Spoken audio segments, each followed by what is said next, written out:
Hi అన్న అందరికి. ఈరోజు అయితే నేనైతే ఫుల్ హ్యాపీ. ఎందుకనంటే ఈరోజు మా ఊర్లో ఫుల్ వర్షం వచ్చింది.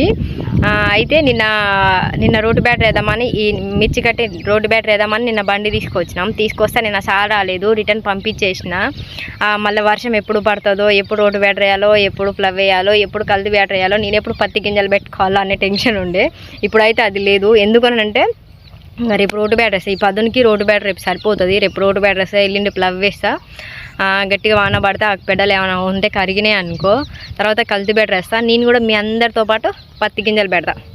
I'm full happy. ఇంకో పని ఇంకేముందంటే, ఇక్కడ గుట్ట అవుపిస్తుందా, ఈ గుట్ట కానించి ఈ పొలం దాకా జాలిబడి కొంచెం నీళ్ళు నిలుస్తాయి. ఈ నుంచి ఇంతవరకు ఒక మడి వచ్చి కడతా అనమాట నేను. ఇప్పుడు ప్రజెంట్ నా పని అయితే తుకాలు పోయక ముందుకి ఇది ఉంది. ఈ పని క్లియర్ చేసుకుంటా. ఇంకా టైం వేస్ట్ చేసేది అయితే లేదు. అందుకోసమే నాకు ఫుల్ హ్యాపీ. వర్షం రాకుంటే నీళ్ళు కడదామని చూసినాం మేము. ఇప్పుడు వర్షం రావడం వల్ల మేము నీళ్ళు కట్టేది లేదు. నాకు టైం ఫుల్ సేవ్ అయిపోయింది. అందుకోసమే టైం సేవ్ అయింది. దేవుడు కొంచెం నా కష్టం తగ్గించాడు.